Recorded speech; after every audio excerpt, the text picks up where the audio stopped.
네, 전국의 국도 가운데 죽음의 도로로 불리는 곳이 있습니다. 그만큼 사고가 자주 발생하기 때문인데요. 얼마 전 이 도로를 건너던 한 할머니가 10년 전에 손주를 잃은 곳에서 안타깝게 숨진 사고도 있었습니다. 밀착 카메라 안지현 기자가 취재했습니다. 지난달 28일 46번 경춘국도에서 사고가 발생했습니다.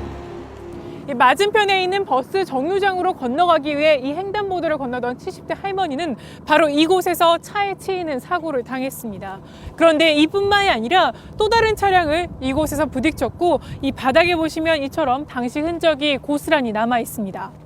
제가 처음 현장에 도착했을 때는 시신이 저기 직사를 하시는 상태였기 때문에 이 시신을 인계했습니다. 이 횡단보도는 76살 조모 할머니가 10년 전 중학생이었던 손자 남모군을 잃었던 곳입니다. 마을 주민에게는 이미 공포의 도로가 된 지 오래입니다. 아까 아주 그냥 어떤 때는 내가 아우 미쳐서 이러고 간다고. 20여 년 동안 사상 사고가 일어난 것이 21명이고 계산해 보면 수도 없습니다. 그런데 사고 현장을 자세히 보시면 이 구간에만 이렇게 간이 형태의 중앙 분리대가 설치되어 있는 데다가 위쪽을 보시면 과속 단속 장비가 설치되어 있지만 이 맞은편에는 설치되어 있지 않습니다. 그렇다 보니 신호를 위반하는 차량이 적지 않습니다. 운전자 입장에서 살펴봤습니다. 사고 지점으로부터 약 300m 떨어진 곳입니다. 그런데 가운데를 보시면 이처럼 중앙 분리대가 굉장히 높게 설치되어 있어서 도로 맞은편 상황을 전혀 볼 수 없는 구조입니다. 또 앞을 보시면 이렇게 언덕이 마련되어 있어서 횡단보도가 전혀 보이지 않습니다. 횡단보도 근처까지 갔지만 앞에 가는 차량도 언덕에 가려 잘 보이지 않습니다. 80km로 달리다가 노란불을 보고 나서 제동한다는 거 쉽지 않습니다. 위험한 곳은 이뿐만이 아닙니다.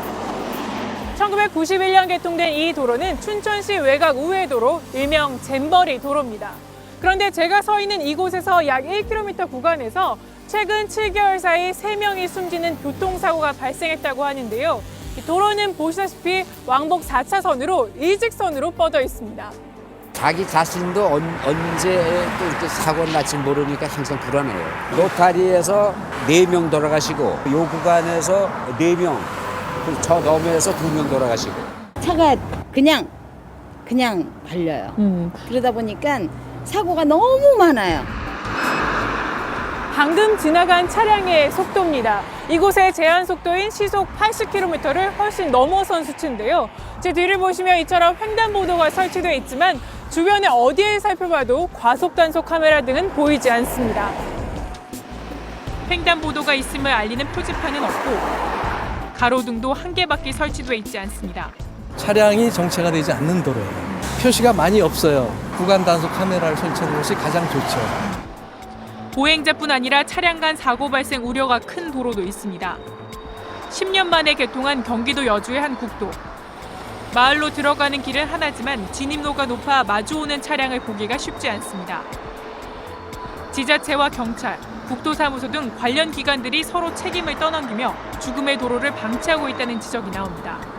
국토의 경우에는 관리 주체가 좀 명확하지 않는 부분이 있기 때문에 안전상의 관리가 소홀할 수 있고 주민들에게는 죽음의 도로로 불리는 길들, 관계부처의 안이한 대응 속에서 주민들의 불안감만 커져가고 있습니다. 밀착 카메라 안지현입니다.